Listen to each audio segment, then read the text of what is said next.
Hello, guys, gals, and non-binary pals, and welcome to the first episode of Non-Binary Knits, a podcast about knitting when you're non-binary. I'm Latining, and you can find me on Ravelry as Latining. I am a singularly uncomplicated person. What can I say? Today I'm going to talk about garter stitch. A lot of non-binary people are understandably hesitant to get involved with knitting or fiber arts because of the connotations with the feminine.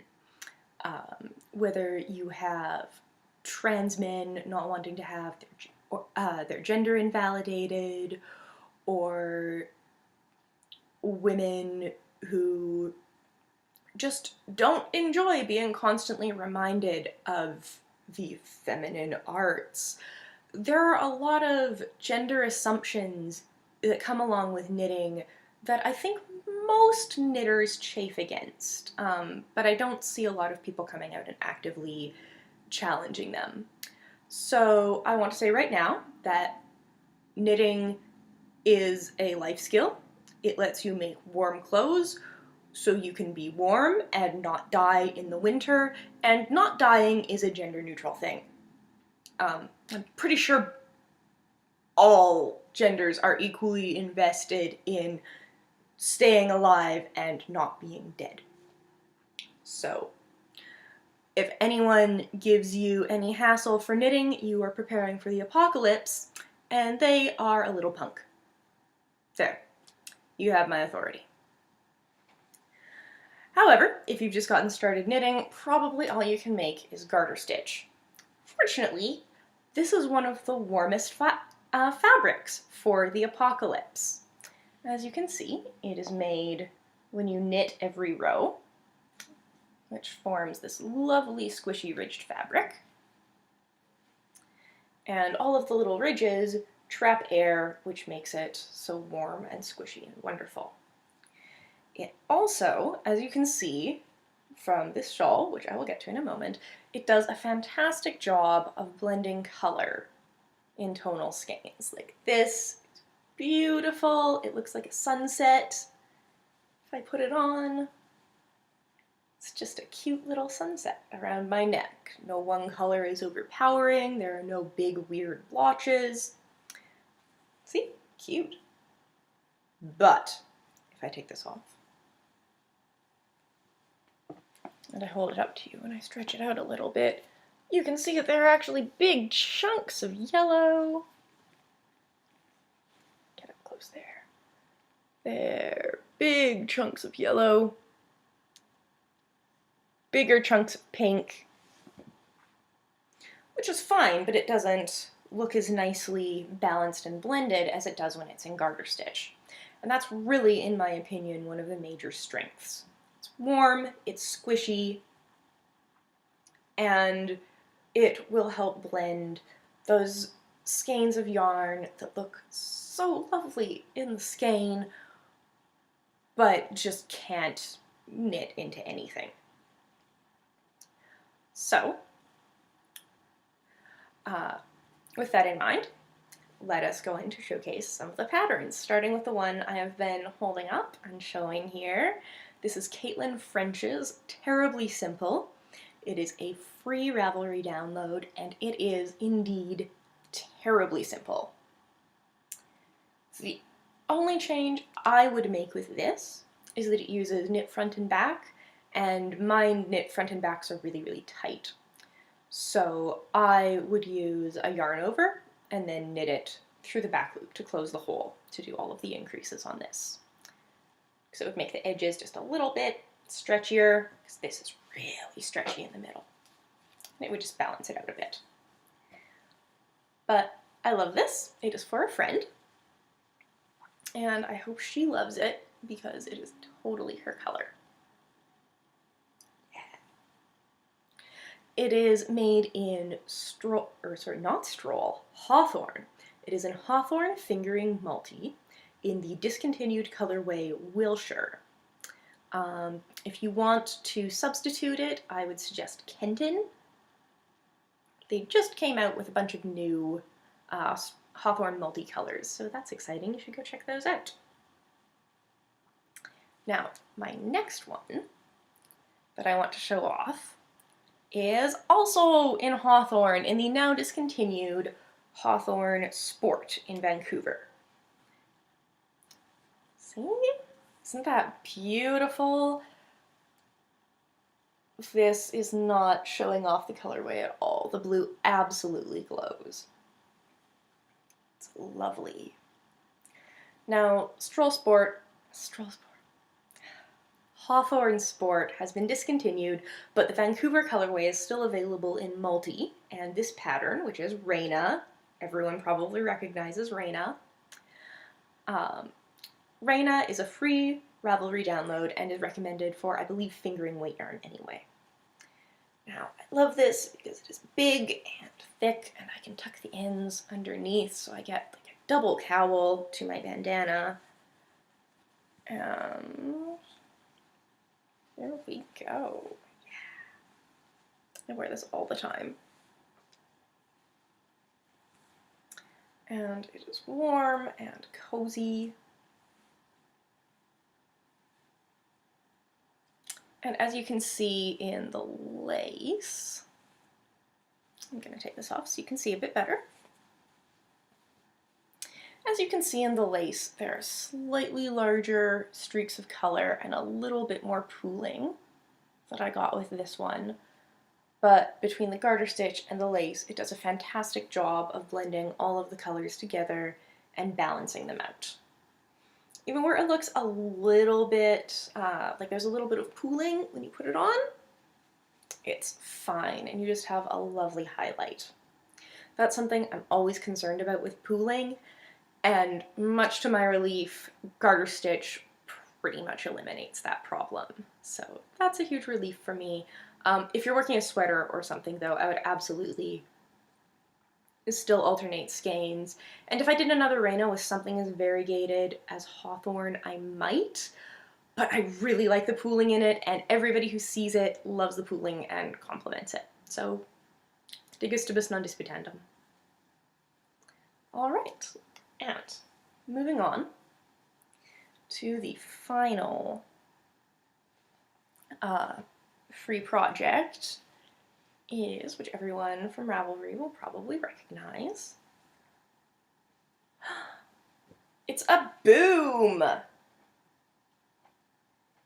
I made this for my friend, the Shatterer of Armies.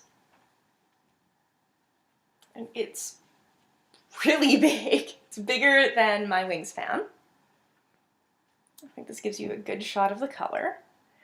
So yeah, as you can see, this is the boom. I added an eyelet around every color change, and I wasn't too particular about it. If I did it again, I would be a little more careful.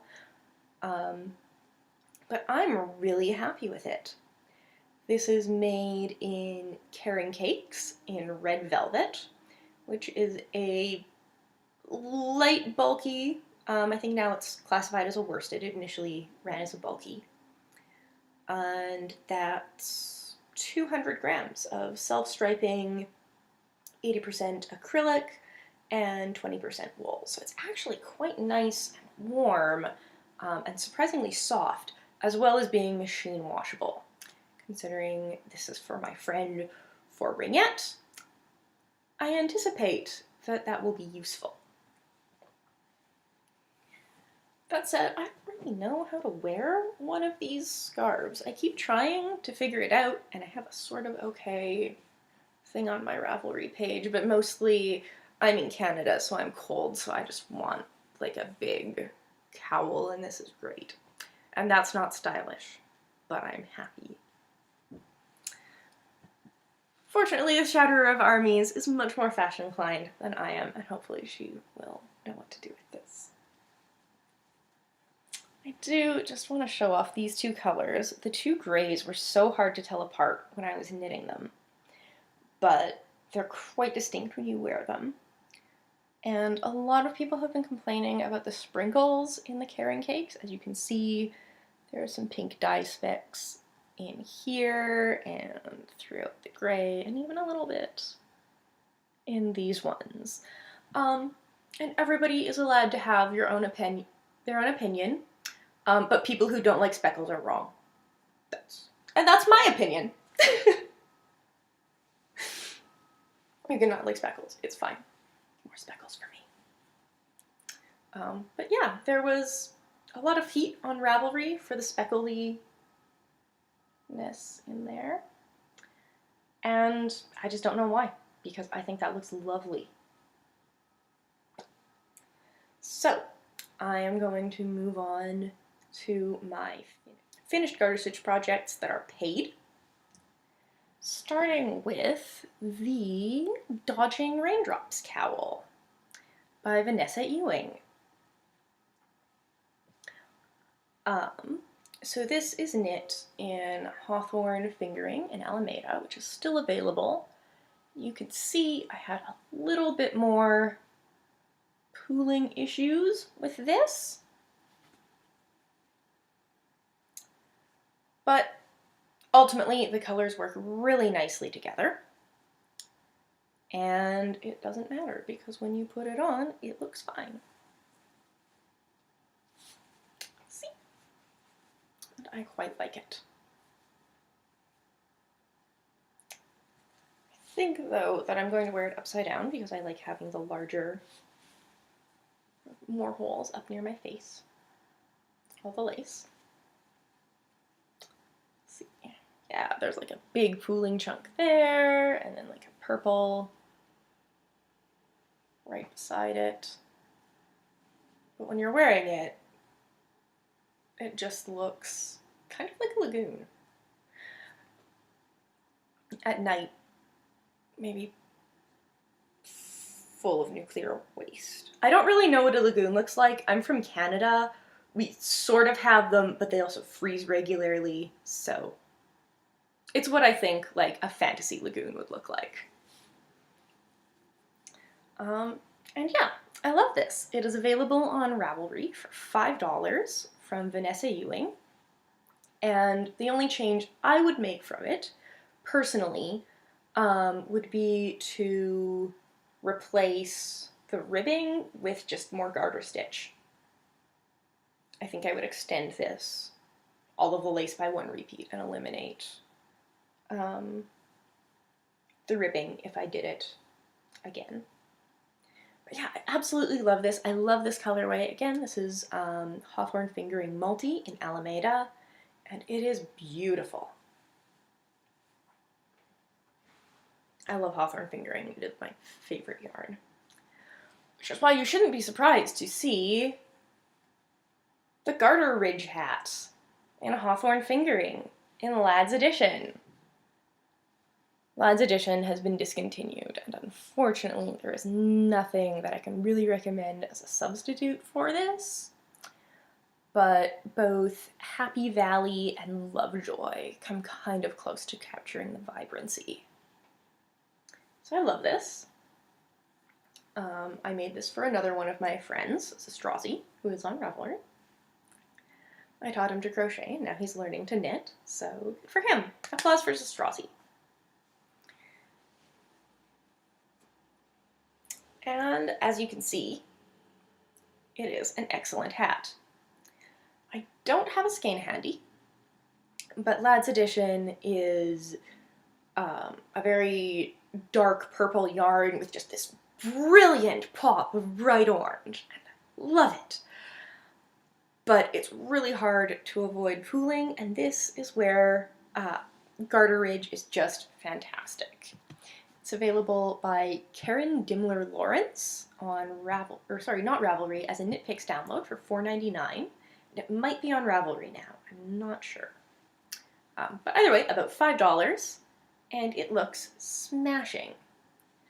The downside to Garter Ridge and the Dancing Raindrops cowl is that you have to do garter in the round, and purling in the round really hurts my hands. I just haven't built up the muscle to do like 140 purls in a row without my hand hurting a little bit. So unfortunately I don't love garter in the round, but as you can see I've done 2 projects with it, and I did these relatively close to each other after swearing I would never do garter in the round again. So I just love the effect. The only mod I made for this for the Garter Ridge hat is that instead of knitting every other stitch, I slipped it to help break up the colors a little bit more, and it creates a more defined raised knit ridge as opposed to just like a knit stripe. So I really like that, and I would recommend my mods if you do that. It doesn't affect the finished size at all. But it does make the ribbing just a little more noticeable, I think. Ta-da! I love it. And finally, for my final paid pattern, we have a Stephen West. Can you guess? Can you guess what it is? I start unraveling it. Will you be able to guess? It's a Clockwork by Stephen West. Also made for Zestrazi, because he's fantastic. The edge is a little bit ruffly because I did a very stretchy bind off, so he can block it almost into a circle. So he has very, very long points you can then tie for a very thick, warm scarf because, again, I live in Canada and it's cold. So Clockwork is $6 US, and it's a Ravelry download by Stephen West. And it is mostly garter stitch. My modifications are that instead of doing this part instead of just knitting it and slipping 3 stitches, I made it reversible by doing brioche. So instead of knitting 3, you knit 1, purl 1 3 times.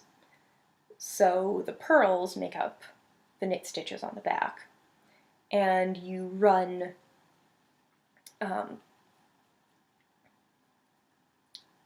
your second color between them. And you don't need to do it stretchy like you're doing color work because it needs to be fairly tight so the stripes stay together. Or sorry, so the ribbing stays together and doesn't actually turn into ribbing. But yeah, you end up with a really nice effect, and it makes it perfectly reversible, which is fantastic because I am one of those people who can never be bothered to look at what side of the lace I'm wearing before I run out the door.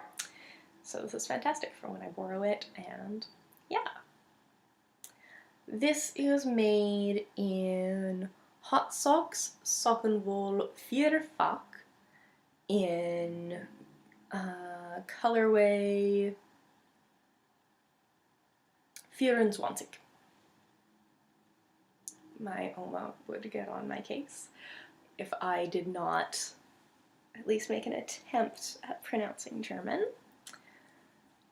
And yeah, I don't think it's available anymore, and I'm not sure what you would use as a substitute, but honestly, any multi would be fantastic. I really love the colors in this. And the yellow is Stroll Multi in Sunset from way back when Stroll Multi existed.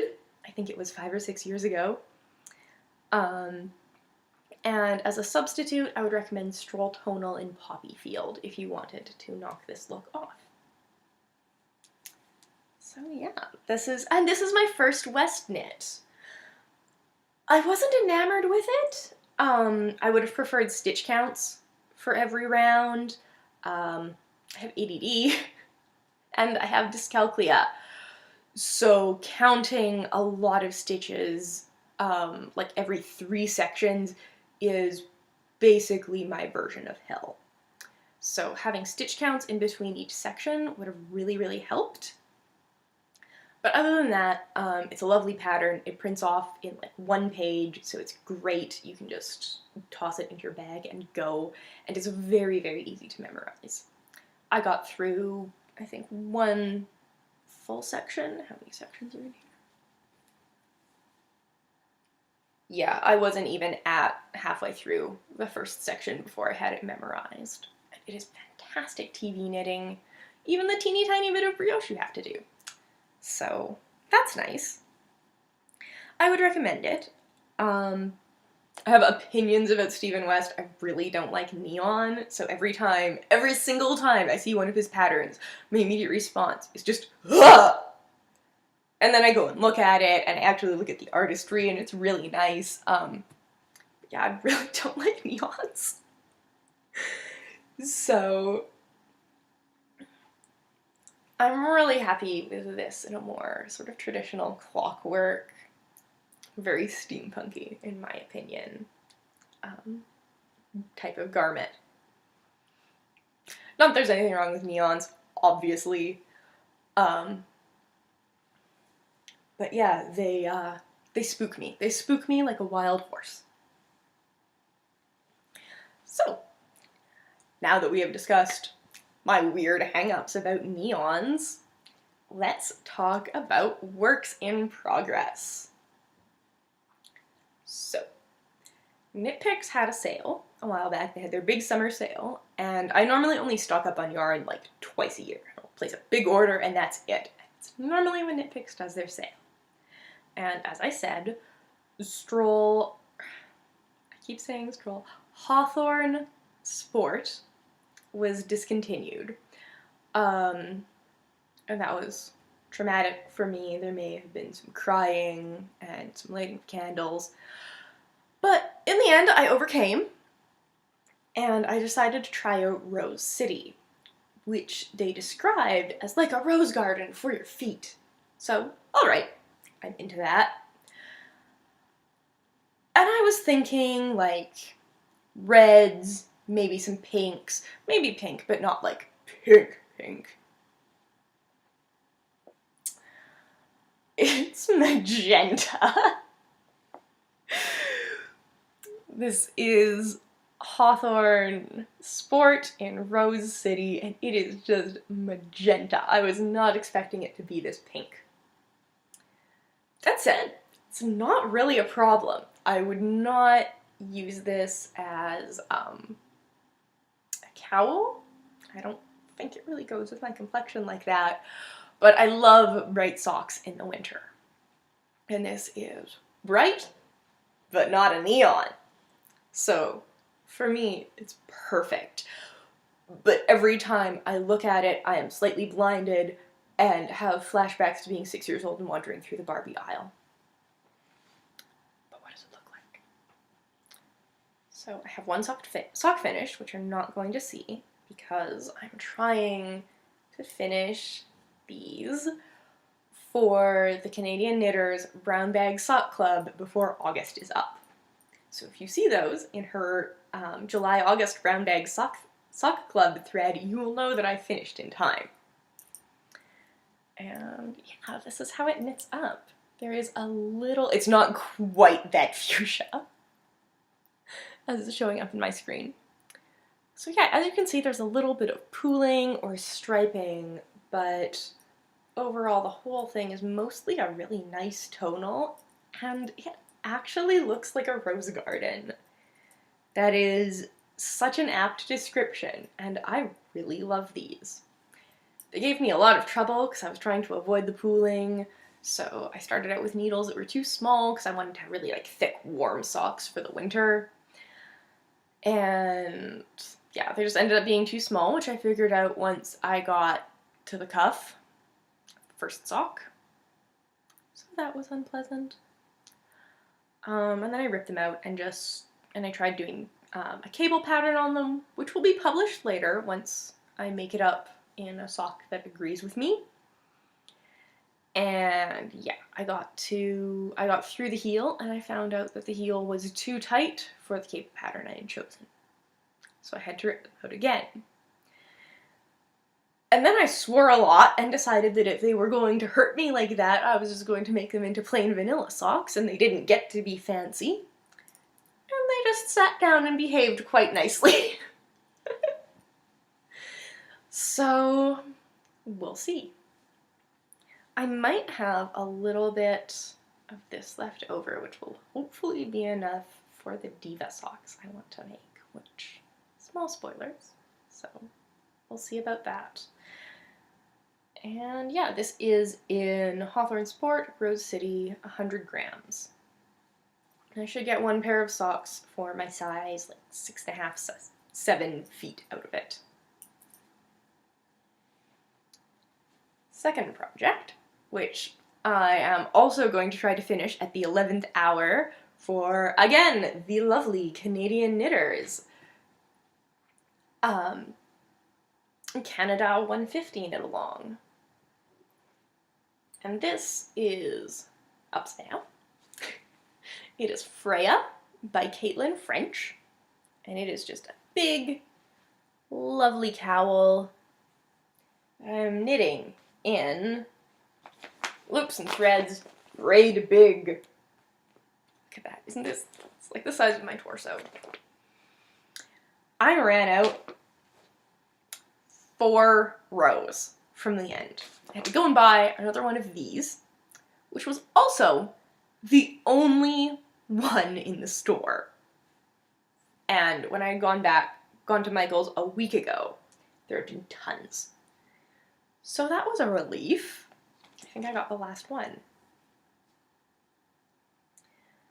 But what is not a relief is that I'm going to have like 240 yards of super bulky, and I don't know what to do with it. We'll find out. Stay tuned. Probably a crochet project. I really like the striping, and I think it would work really nicely for crochet. But yeah, anyway, about the cowl and this yarn. It is just super thick and ropey, and it is recommended for 12.75 millimeter needles. And I am using 10 millimeter needles instead, because those are the biggest I have. It's what the pattern calls for, and even though this is 100% acrylic, I want it to be a really big, thick, like, wind guard. We have a balcony up in the apartment, and it's actually pretty nice in the winter when all of the winds are dead. But you really want to have something like over your top half. And otherwise it's, yeah, nice to hang out and have a cup of tea. Yes. And that's what this is made for. Another pattern by Caitlin French. I believe it's a $6 Canadian. Download, and I have nothing meaningful to say about this. It is a line-by-line pattern, or sorry, a row-by-row pattern. So it's super easy, super straightforward, and easy and straightforward enough that because I was worried about running out of yarn,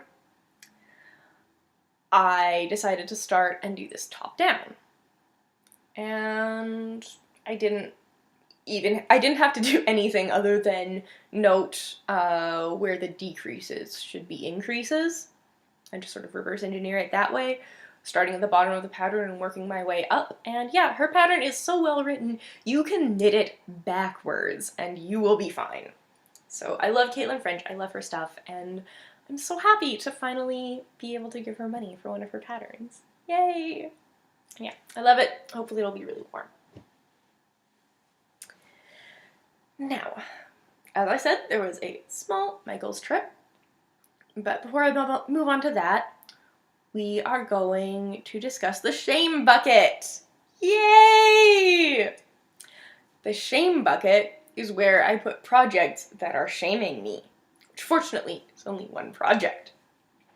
That's these. I've been finished these socks for 3, maybe 4 months, but I had 8 ends to weave in a sock. Yeah, no. But now that I have told all of you lovely people that I have 8 ends of sock to weave in, I have a sense of obligation. So we'll see if that works, or if they will remain in the shame bucket next podcast. And yeah, finally, Stashquisition. As I said, I grabbed Loops and Threads Braid Big in teal from Michael's, the last ball they had. And they also had an end cap with a sail.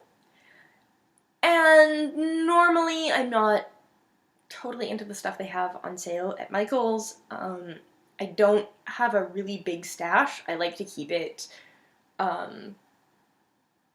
within like one decently sized Rubbermaid tub, and that's good. Anything more than that, and it starts to give me anxiety. So I'm not a big stash builder, and I'm not usually tempted by sales. But they had loops and threads. Pizzazz! I'm a sucker for self-patterning yarn, and I am a sucker for sparkly yarn. And here is Pizzazz. Hooray! There's one review for this on Ravelry, and someone really doesn't like it. But we'll see. It doesn't feel terrible. It feels like it's been in a warehouse in Michael's and it needs to be washed, but I should be able to knit with it fine. The only thing I'm concerned about is that it says hand wash, which I normally don't do hand wash socks. So I'm going to do a gauge swatch and toss it in with my normal laundry, and then we'll see what happens. Oh, and this is in the colorway blue. Don't you love it when they have just such creative color names? Oh, inspiring. I don't know how they come up with it. Second Pizzazz, which nobody was enthusiastic about, is in Natural, which is a slightly better color. It has this lovely metallic shimmer. Now, I really thought the Strozzi was going to like this, but he said he liked the blue. But I saw it first and it's mine. And he has big feet, and 2 balls would not be enough for a pair of socks for him. So, Natural, what am I going to do with this? I am a card-carrying NDP member, as my grandmother before me. So, since the leadership race is coming up, I have been following that really, really intensely, and there are some great ideas. Canada needs a pharmacare plan. Yes, tuition should be free. I would recommend checking out all of the candidates' platforms if you're Canadian, or American, or a country that does major trading with Canada. You should know what's going on in our politics, just like we follow what's going on in yours. Besides, it's interesting! Because I'm kind of a wonky nerd. But anyway, one of the things that Trudeau has been talking about, and thankfully Teen Vogue has called him out on, is using cool socks instead of actual policies. Which is a thing you can do, but if you're leading my country, I don't have to respect you for it. So I figured 2 can play at that game, and I have some NDP socks.